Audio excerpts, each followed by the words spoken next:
Please remain standing for our call to worship. This is the day that the Lord has made. Let us rejoice and be glad in it.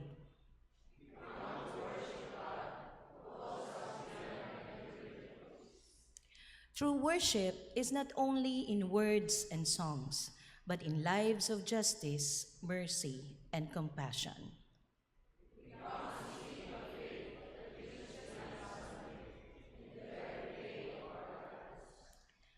God calls us to break the chains of oppression, to lift the burdens of the weary, and to bring healing to the broken.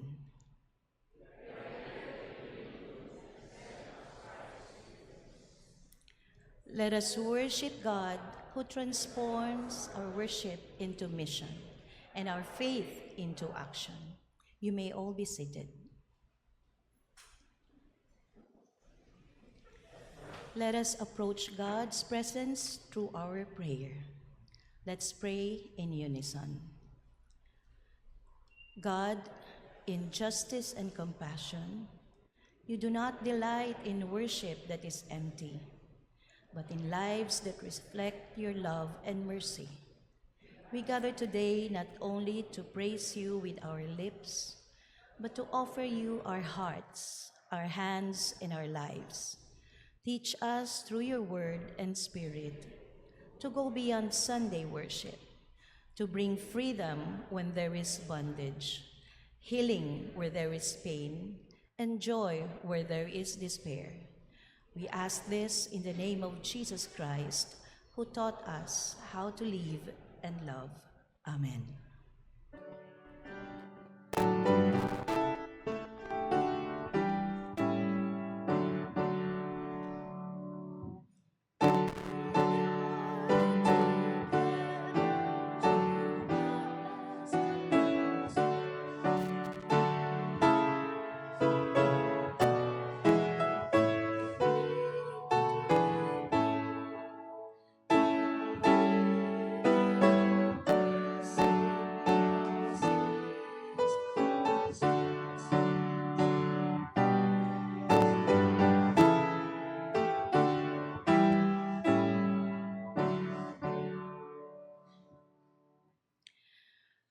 True worship begins with honesty before God.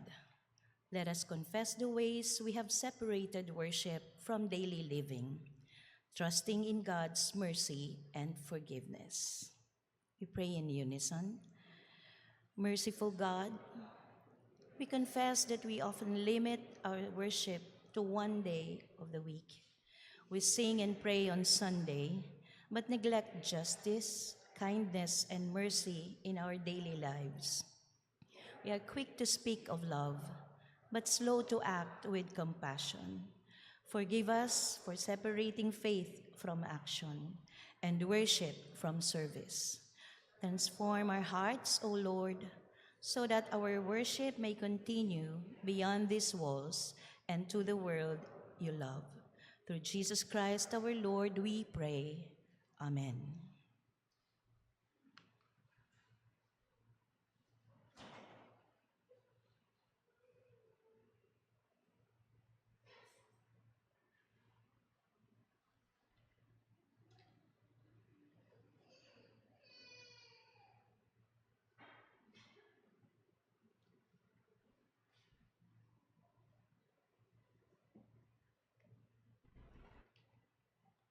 Church, hear the good news. In Christ, we are forgiven and set free to live out God's love every day.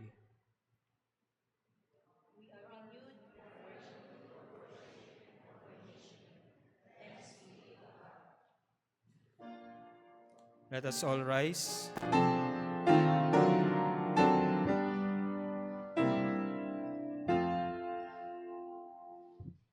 I praise you, Lord, for cleansing me from sin.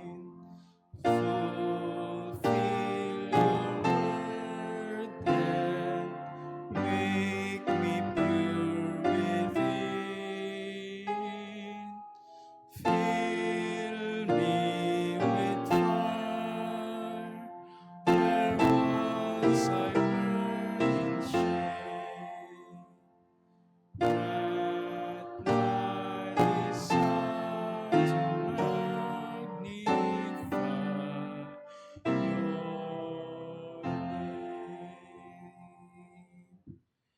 We may now be seated for our joys and concerns. Here is Pastor Pao. Good morning, church. We welcome with us, of course, those from AKCDF, one of our outreaches. Pwede po bang tumayo ang ating mga nagkukyutan na mga bata? Let's all rise. And the staff of AKCDF. Welcome to NCUC. And we would also like to welcome a first-time worshiper joining us this morning, the mother-in-law of Angeli Agpawa Dizon, Miss Eileen Dizon. Can you please rise? Welcome po to NCUC. Before we proceed to the rest of our announcements, let us all rise and greet each other, especially our first-time worshipers and our visitors, with the love and grace of the Lord as we sing our fellowship song. Let us all rise.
We would like to greet those who are celebrating their birthdays this week.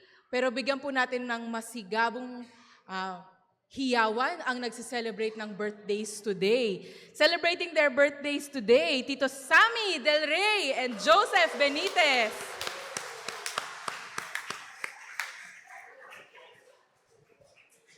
On the 26th, Tita Ami Robles and Natalia Esguer. On the 28th, Michelle Ballesteros, Atilani Manimtim, and Tiffany A. Acoba. On the 29th, Mateo Dacanay III and Ryan Christopher Borromeo. And on the 30th, Tita Rosa Magpayo. Let us send to them our well wishes by singing our birthday song.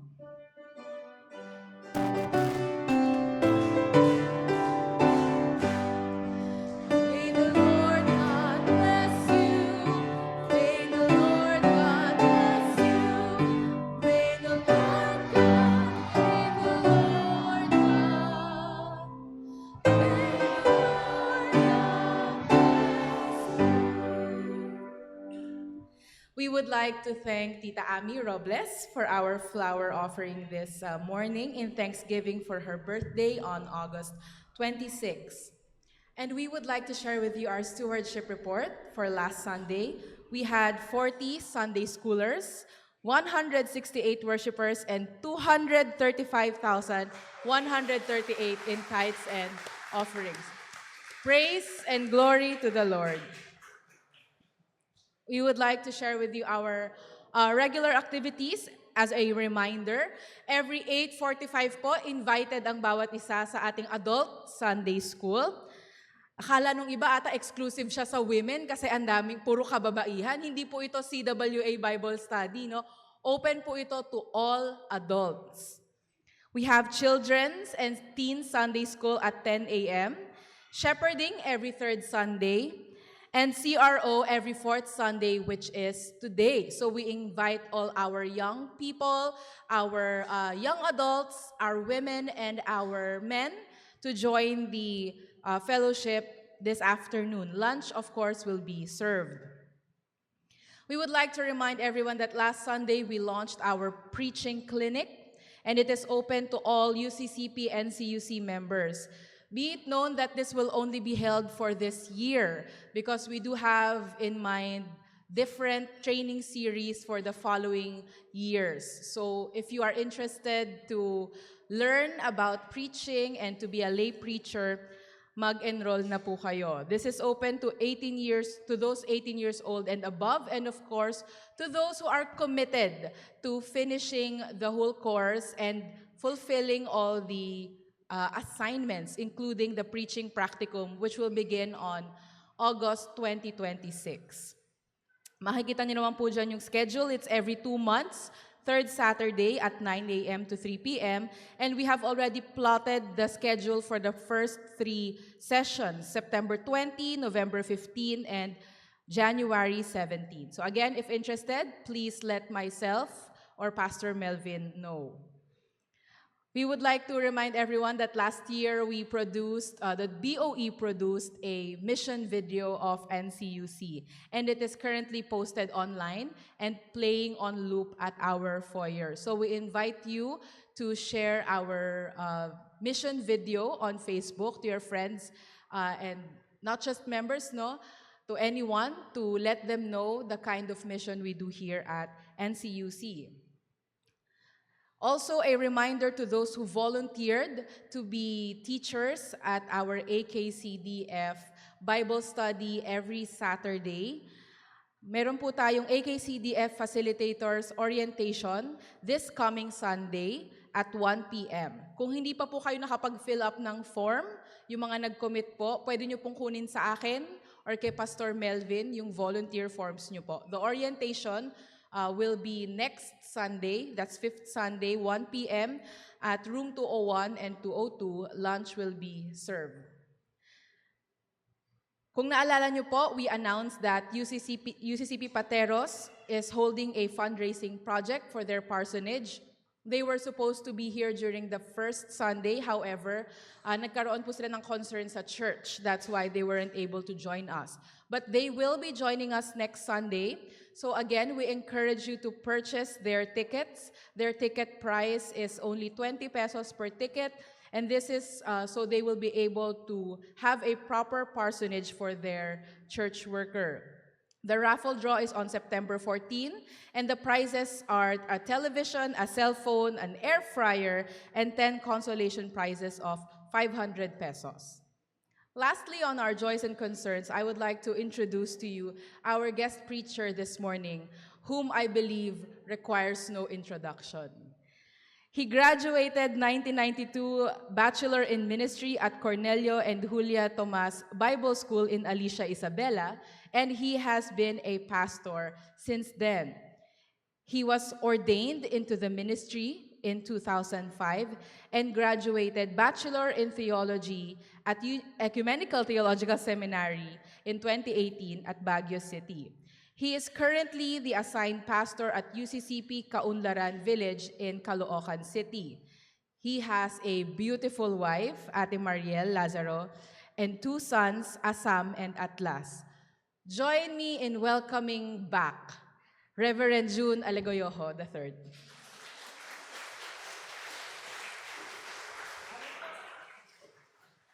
That is it for our joys and concerns this morning. Those who are able to kneel, please kneel as we come to God in prayer.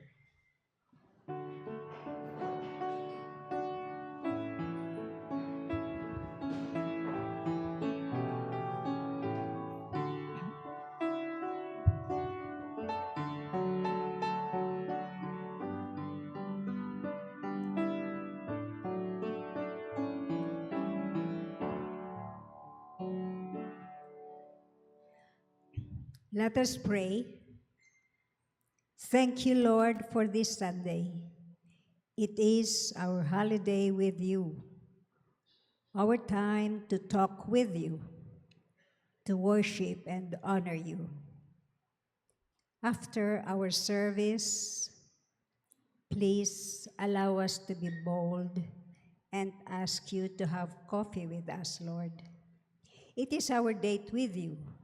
Maybe we can exchange love notes during dessert.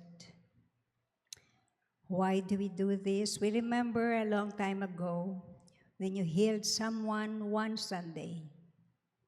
You were like a lonely doctor at the emergency room, without a holiday, without medicine and machines. You had pure compassion and reckless love to heal someone on a Sunday. For it, you invited criticism and risked your life for the same reason. Now, what you did then means we can also have coffee with you on a Sunday. It is one way of following your instruction that we go out of our church and spread your glory and your story to everyone and anywhere. Lord, thank you for instructing us to avoid fake fasting. Thank you for the words that help us avoid fake fasting. You called it empty, hollow, hypocritical, showy, spiritless, superficial, and worse, without repentance. Thank you for giving us the heart to be right with you in many ways when we fast, when we worship. You teach us to do them by taking away parts of us that are blameful, callous, cruel, greedy, insensitive, malicious, oppressive, stingy, and wicked. You give us the heart to clean ourselves that way. Thank you that when we follow you, we get more from you in return, like answered prayers, blessings, fellowship, glory, guidance, illumination, joy, multiplication, restoration, righteousness, strength, and triumph.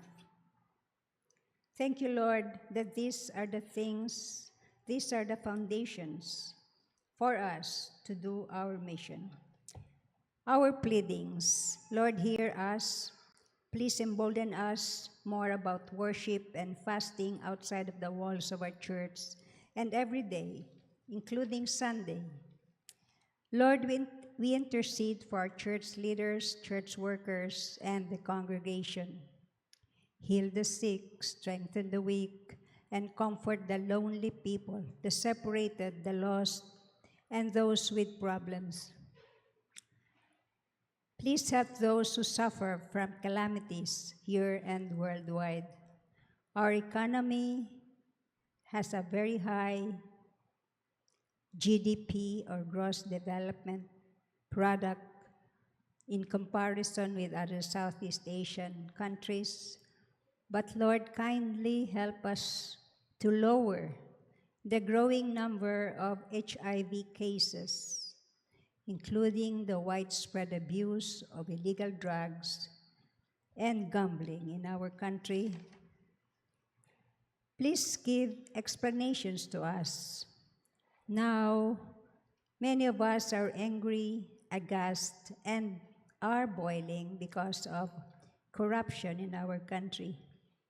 Give us wisdom, or give us the mission to stop the greed and entitlement of those who are in power, who create underdevelopment, hunger, and death in our country. Lastly, Lord, please comfort the family of Elder Grace Nasala Benitez, whose father passed on and she is not with us today. All this we pray in Jesus' name. Amen.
Please be seated.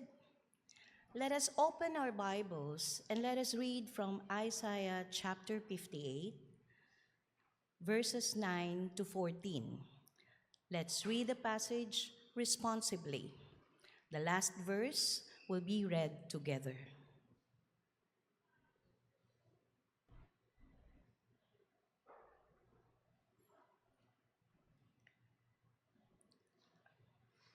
Isaiah 58, verses 9 to 14. When you pray, I will answer you. When you call to me, I will respond. If you put an end to oppression, to every gesture of contempt, and to every evil word.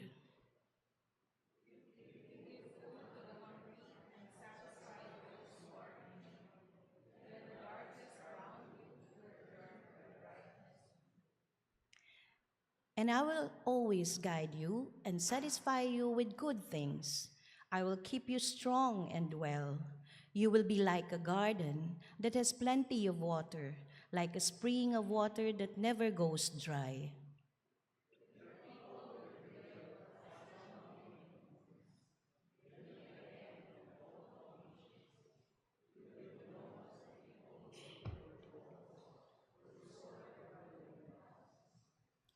The Lord says, if you treat the Sabbath as sacred and do not pursue your own interests on that day, If you value my holy day and honor it by not traveling, working, or talking idly on that day, then you will find the joy that comes from serving me. I will make you honored all over the world, and you will enjoy the land I gave to your ancestors, Jacob. I, the Lord, have spoken.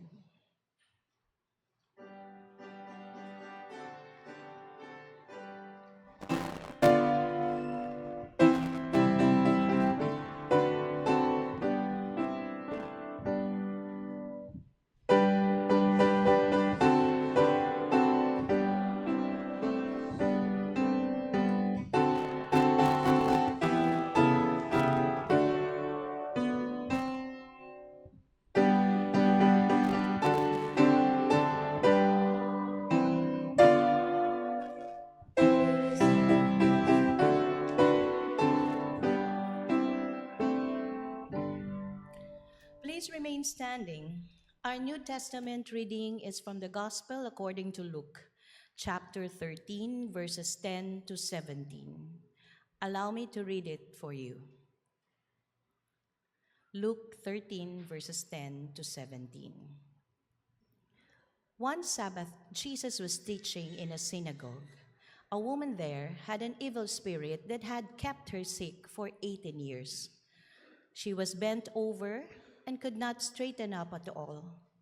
When Jesus saw her, he called out to her, "Woman, you are free from your sickness." He placed his hands on her, and at once she straightened herself up and praised God. The official of the synagogue was angry that Jesus had healed on the Sabbath. So he spoke up and said to the people, "There are 6 days in which we should work.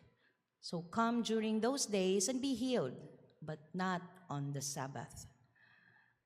The Lord answered him, "You hypocrites! Any one of you would untie your ox or your donkey from the stall and take it out to give it water on the Sabbath.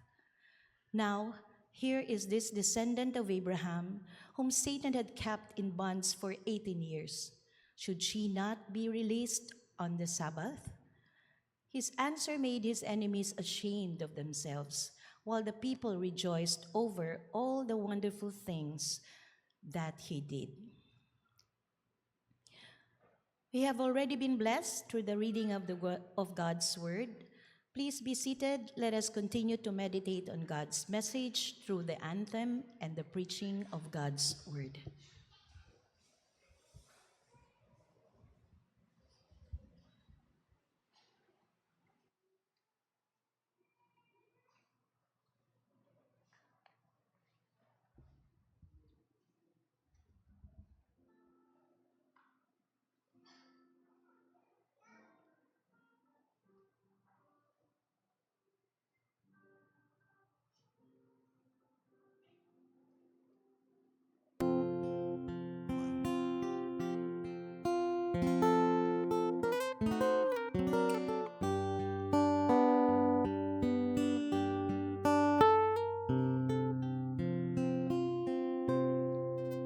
Hangga't may isang nagugutom, hangga't may isang nauuhaw,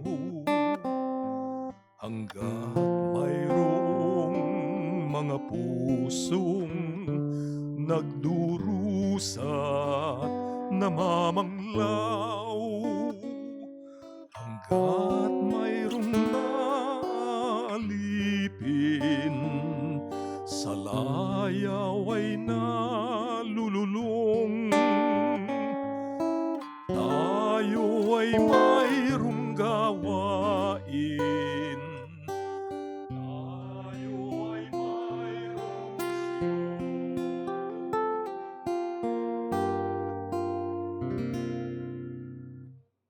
at may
Good morning po sa inyong lahat.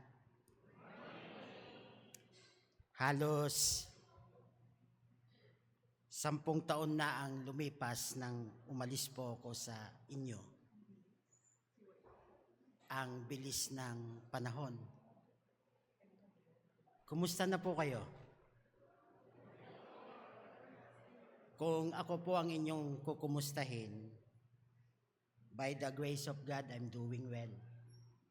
At siyempre, thank you also for giving me the opportunity to be with you in worship.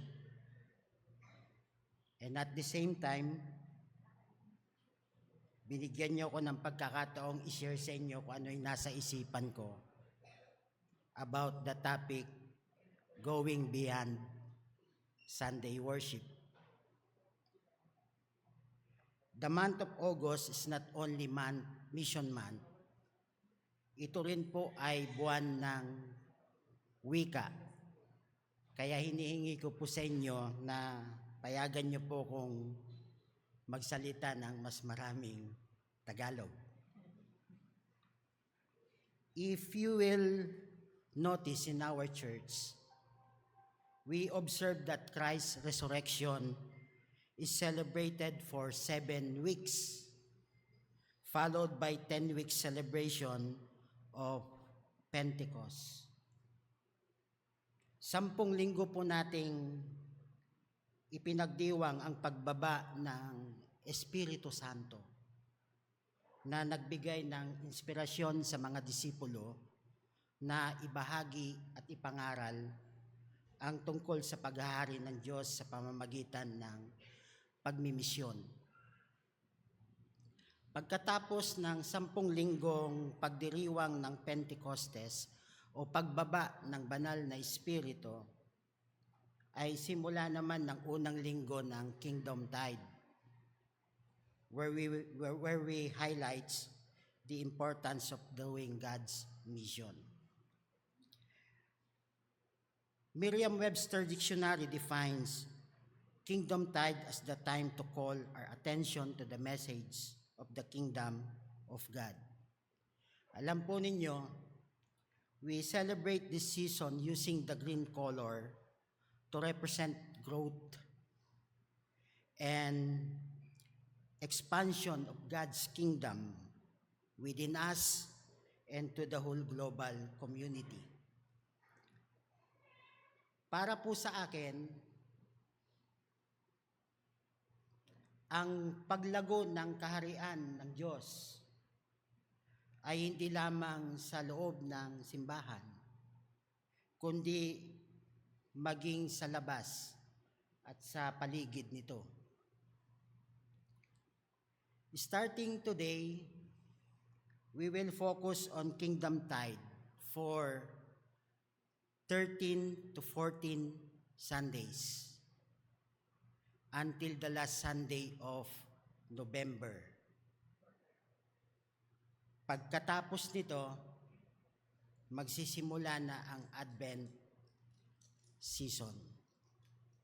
Today, as we begin discussing Mission Month, our topic is going beyond Sunday worship.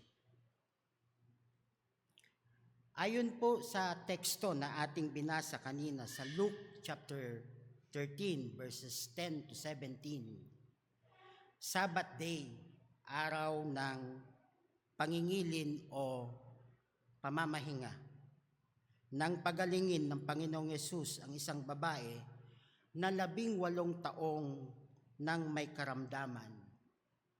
Ayon po sa talata, gawa ng masamang espiritu ang kanyang sakit.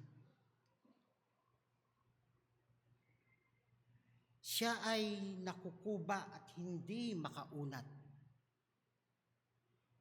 Nang makita ni Jesus ang babaeng ito, tinawag niya at sinabing, malaya ka na sa iyong karamdaman. At pagkatapos ay ipinatong ni Jesus yung kanyang mga kamay sa babae at tuwid na itong tumayo. nakakaunat na tuwid ng tumayo. Pero nagalit ang tagapamahala ng sinagoga sapagkat nagpagaling si Jesus sa araw ng pamamahinga. Alam nyo, nang sabihin ito kay Jesus, nakita ng Panginoong Hesukristo na itong mga tagapamahala ng relihiyon sa templo ay walang malasakit, walang damdamin at kawalan ng pananagutan. Kaya sinuplak sila ng Panginoong Hesukristo. Hinarap, pinahiya sila ni Jesus at sinabihang mapagkunwari o hipokrito. There are two important lessons we can get from the verses we have read. One is concern for others. Inuulit ko, concern for others. Binibigyan ng diin ng talata na ating binasa po kanina na agaran ang pagtugon sa pagdurusa ng babae. Ipinapakita po sa atin ng Panginoong Hesukristo na kailangang madama at makita yung malasakit at pananagutan sa mga taong madalas na hindi pinapansin sa lipunan. Ang pagtutol ng pinuno ng sinagoga sa pagpapagaling ng Sabbath day ay nagpapakita ng kawalang pananagutan at kawalan ng malasakit sa mga taong nangangailangan. Para po sa akin, hinahamon tayo ng Diyos hindi lamang sa araw ng linggo. We go to church not just to congregate, but we congregate because in our coming together, we strengthen our mission to do our responsibilities on a daily basis as God's people. Ang misyon na gusto ng Diyos ay may simbahan na tutugon at magmamalasakit sa mga naghihirap. Ang pagkakaintindi ko po sa temang Going Beyond Sunday Worship ay pagsasabuhay ng pananampalataya sa pang-araw-araw, lalo na sa araw ng linggo.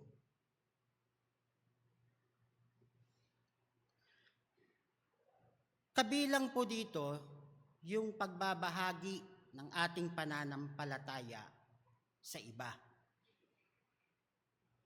Huwag po tayong tumulad sa mga tagapamahala sa sinagoga na walang malasakit. Sarado yung isip at walang pananagutan. Sa halip, maghangad po tayo ng buhay na may kaluguran sa Diyos at buhay na may epekto sa buhay ng iba.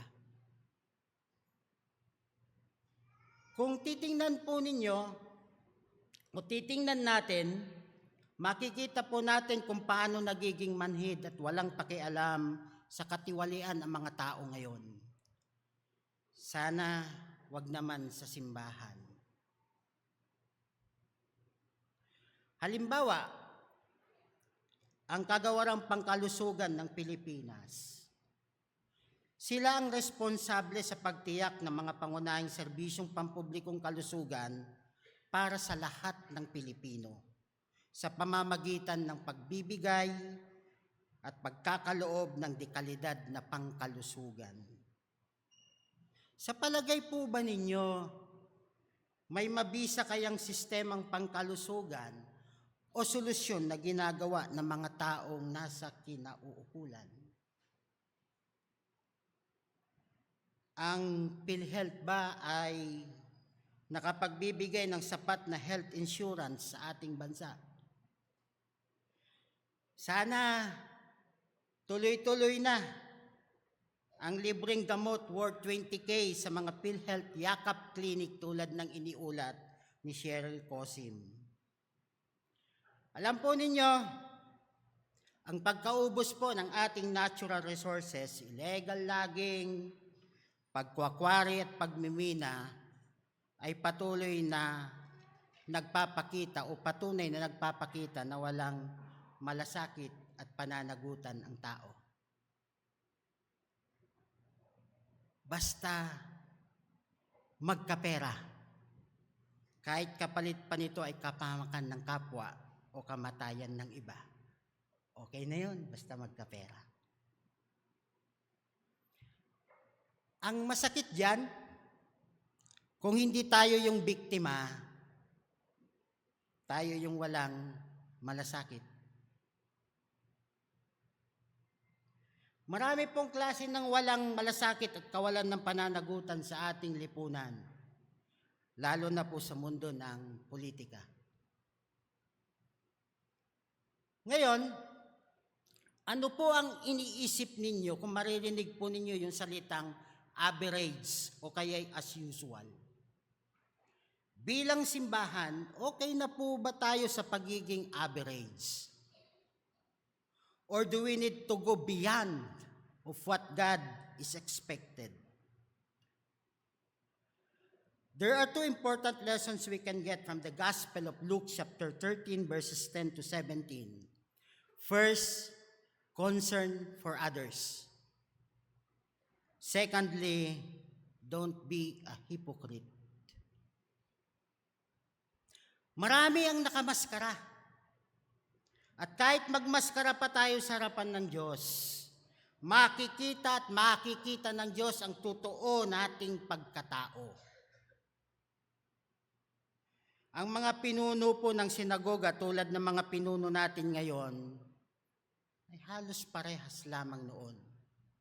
Mapagkunwari lamang sa paningin ni Jesus. Ayon po sa teksto na ating binasa kanina sa Luke chapter 13 verse 10 to 17, Sabbath day ng pagalingin ng Panginoong Yesus ang isang babae na 18 taon nang may karamdaman gawa ng masamang espiritu. Take note, 18 taon na siyang nakukuba at hindi na makaunat dahil sa masamang espiritu. Ngunit nagalit ang mga tagapamahala ng sinagoga sapagkat nagpagaling si Jesus sa araw ng pamamahinga. Akalain mo, sila pa yung may ganang magalit samantalang ilang taon na nilang nakikita ang babaeng ito na may pangangailangan subalit hindi nila pinapansin. 18 years na nakakasama nila. Ilang taon na po ba mga politiko natin sa pwesto? Hindi pa ba nila nakikita yung dapat na makita? Yan po yung dahilan kung bakit pinagsabihan ng Panginoong Hesus mismo yung mga tagapamahala sa sinagoga na kung umasta ay mapagkakamalan mong may pananagutan pero wala naman palang malasakit. Alam po ninyo mga kaibigan, mga kapatid, ang salitang ipokrito ay mahihalin tulad sa salitang artista. Mapagpanggap para mapagtakpan yung kapabayaan nila. But sadly to say, hypocrisy did not stop in Jesus' time until today. People are the same now and then. Sa tingin po ninyo, kakausapin po ba tayo ng Diyos? O ituturing tayong mga pinuno ng sinagoga? How do we engage in God's mission?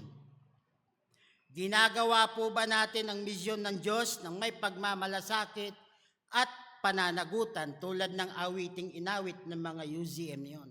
Hanggat merong bla bla bla, meron tayong misyon. Napansin po ba ninyo na ang lakas ng pananampalataya natin kapag linggo? Inspired na inspired tayo pag linggo. Pagkatapos, hindi mo mamamalayan na unti-unti kang nangihina, malayo pa yung linggo. Alam niyo po kung anong dahilan? Alam niyo ba kung bakit? Kasi yung ating espiritu ng pag-unlad ay sinadya ng Diyos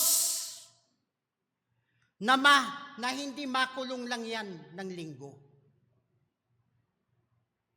Yung ating pagkatuto, yung ating responsibilidad, yung ating relasyon sa Diyos ay hindi dapat magwakas kapag nagsara ang pintuan ng simbahan.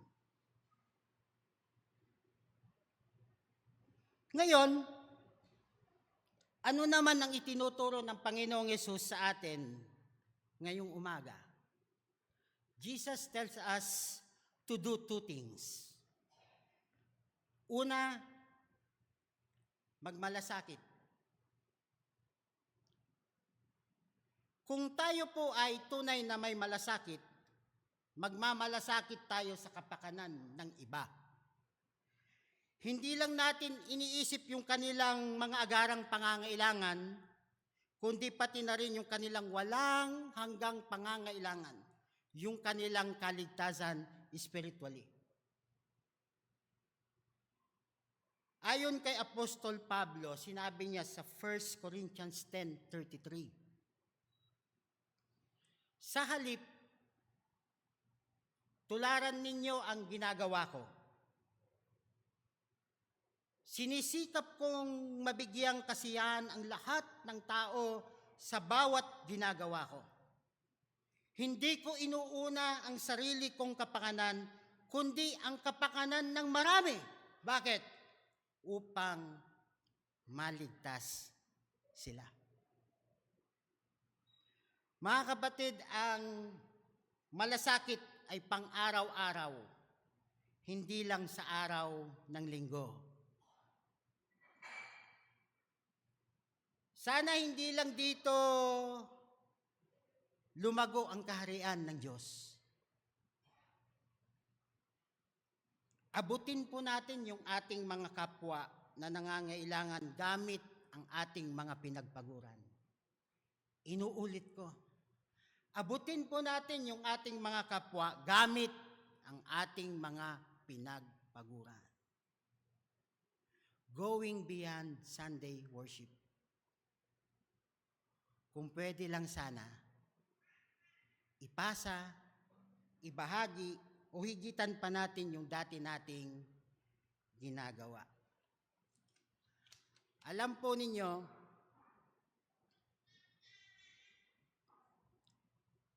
pinayayaman tayo ng Diyos dahil umaasa siya na hindi lang linggo natin gagamitin ang kanyang mga pagpapala.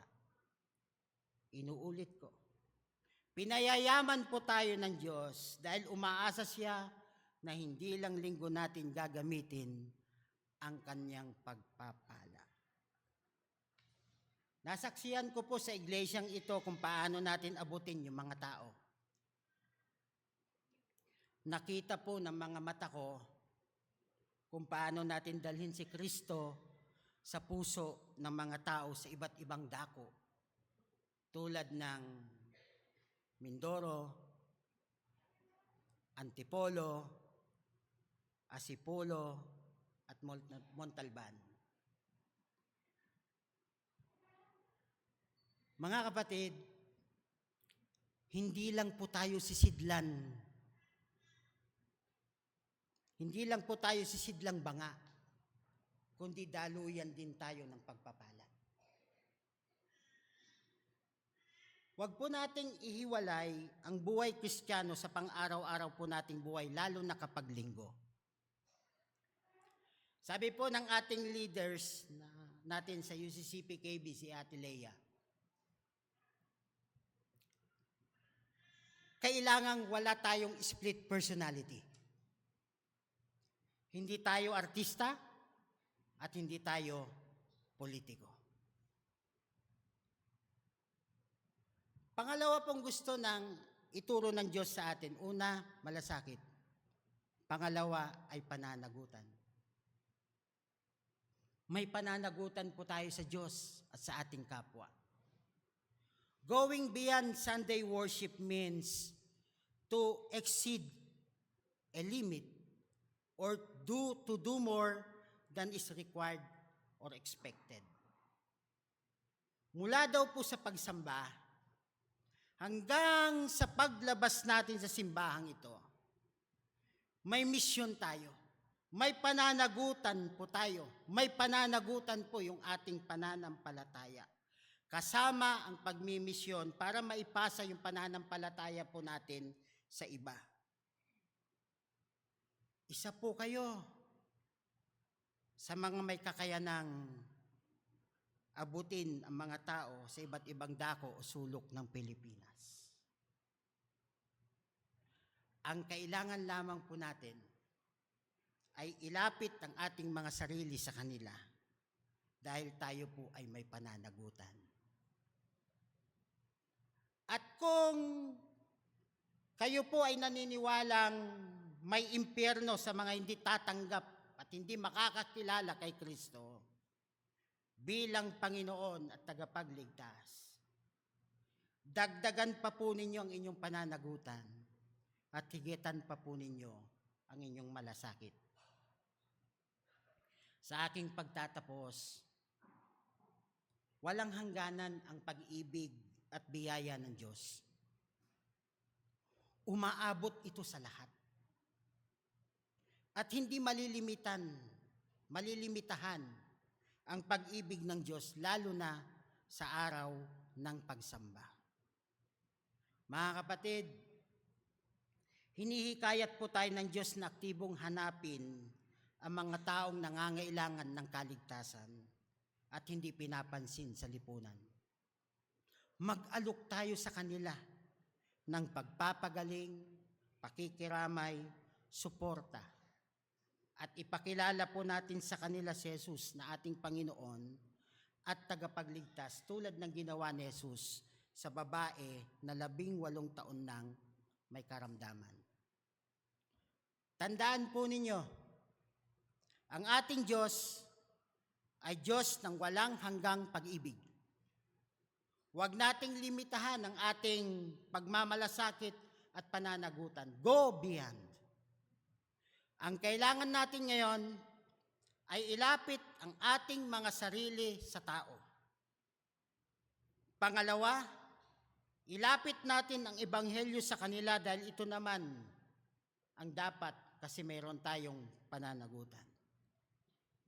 Mga kapatid, paglabas nyo po sa simbahang ito, naririyan lang sila. Hindi lamang sa araw ng linggo, kundi sa araw-araw. Sa ngalan ng Ama, ng Anak, at ng Espiritu Santo. Amen.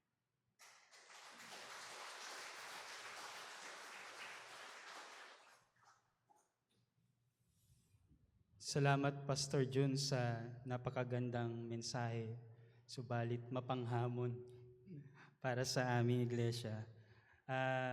As you know, mga kapatid, we are celebrating Mission Sunday. And part of our celebration is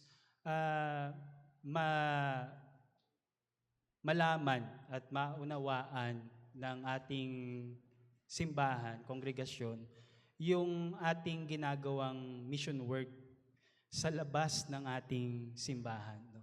And some of you know na meron tayong mga outreach na ginagawa. And one of our outreaches is the AKCDF or Abakadang Kayumanggi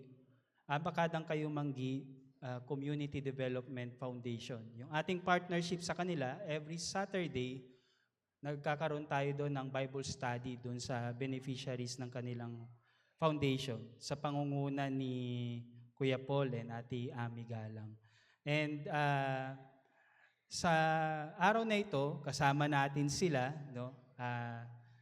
Makakarinig tayo ng isang testimony from one of our adult Bible study attendees. No? Mamaya magpre-present din yung ating mga bata at kabataan ng offertory song. But for now, let us welcome uh, one of our Bible study attendees, si kapatid na Evelyn Faeldo.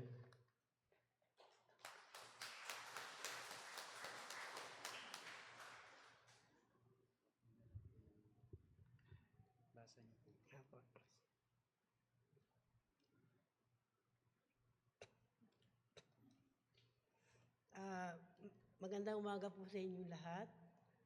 Ako po si Evelyn Paildo, nakatira sa 127 East Riverside, Potrero, Malabon City. Sa aming lugar, dati-rati ay mayroon kaming Bible study. Kaya lang, yung namamahala ng Bible study sa amin na si Ma'am Navarro ay lumipat ng bahay at nawala po sa lugar namin. Kaya natigil po ang aming Bible study. Wala nang nagtiyaga na pumalit sa kanila upang ipagpatuloy ang Bible study sa aming lugar. At minsan, isang araw, nabalitaan namin na mayroong pagtuturo ng Bible study sa kila Sir Paul Galang sa Abakarang Kayumanggi. Kaya kami po ay kusang nagpunta sa kanilang bahay upang matuto o makinig sa salita ng Diyos sa pamumuno po ng mga pastor na nagtutungo po sa kanila upang kami ay turuan ng salita ng Diyos. At sa aming, kaya po kami nagpapasalamat sa mga pastor na nagbigay liwanag sa aming tungkol sa Panginoon, maliwanag namin na naunawaan na naisiparating sa amin ng Panginoong Diyos na ginaguide niya kami sa tamang daan upang lalo kaming mapabuti at hindi mapahamak. Kaya nang sabihin sa aming lugar ng pari na kailangan ang aming chapel sa lugar namin ay magkaroon din ng pag-aaral tungkol sa Biblia. Ginawa po namin yun, magkakapitbahay. Tulong-tulong po kami na nagdarasal, nagdaraos ng Bible study. Kaming magkakapitbahay sa aming lugar. At dati-rati po, masyadong mahirap ang buhay, mga walang trabaho, mga naka-standby. Pero sa ngayon po, sa aming pagsisikap na mairaos ang Bible study, ang pag-aaral sa Biblia, ay ngayon magkaroon na rin po sila ng mga trabaho. Maayos din po ang mga buhay namin sa aming lugar. Sa tulong po ng ating Panginoong Diyos, naging maayos po ang takbo ng buhay namin. At natulungan din po niyang magkaroon ng trabaho ang aming mga anak sa aming lugar. Kaya sa ngayon po, may mga trabaho na rin po sila, kaya hindi na masyadong mahirap para sa amin. Salamat po.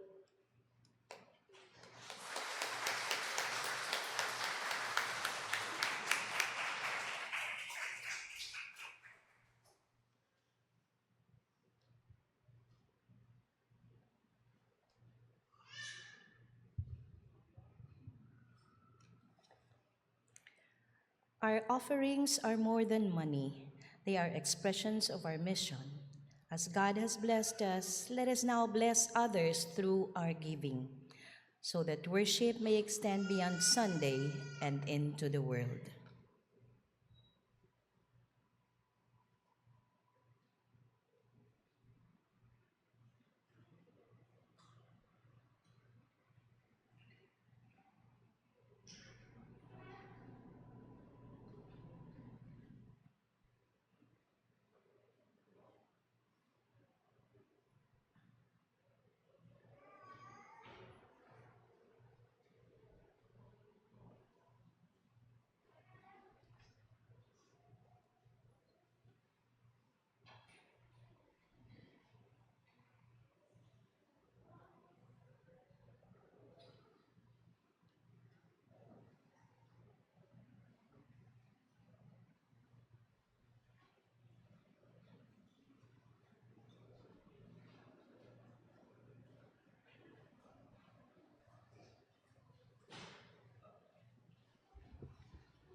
Let us joyfully offer to God the fruit of our hands through our prayer. Let's pray in unison. God of mission and mercy, we dedicate these gifts as signs of our gratitude and commitment. May they serve not only to sustain this worshiping community, but also to extend your love to those in need. Take our offerings and our lives and use them to carry and justice beyond Sunday worship into every place and every moment through Jesus Christ our Lord. Amen. In response to God's message to us today, let us sing our closing hymn.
Hands of God that guide us through the years, from doubts and fears, those hands have led us through. They comfort faith and love to reign in us.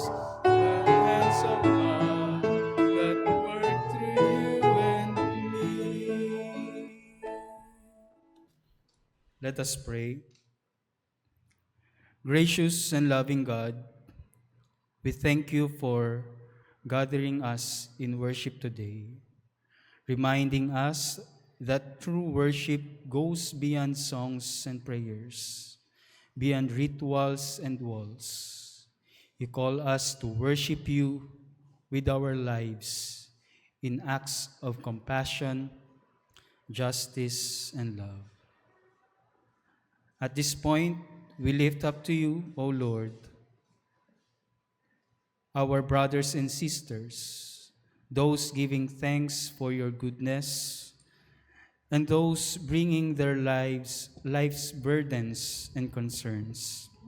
Embrace them with your peace, provide for their needs, and strengthen their faith as they continue their journey with you. May this worship not end here, but continue in our homes, our workplaces, our schools, and our communities. Shape us to be people who embody your love in tangible ways, so that the world may see Christ in us. As a church, we also pray for your mission in the world.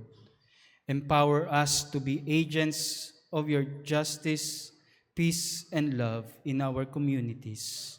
Bless our efforts for church growth and development, not only in numbers, but in faith, service, and discipleship. We ask all this in the name of Jesus, who taught us to live a life of worship beyond this. And now, as we prepare to go forth from this place, beyond the four corners of our sanctuary, bestow upon us your blessing through your humble servant. Go in peace. Go beyond these walls, carrying with you Christ's love, compassion, and justice. And may the grace of our Lord Jesus Christ, the love of God, and the fellowship of the Holy Spirit be with you and remain with you always. Amen.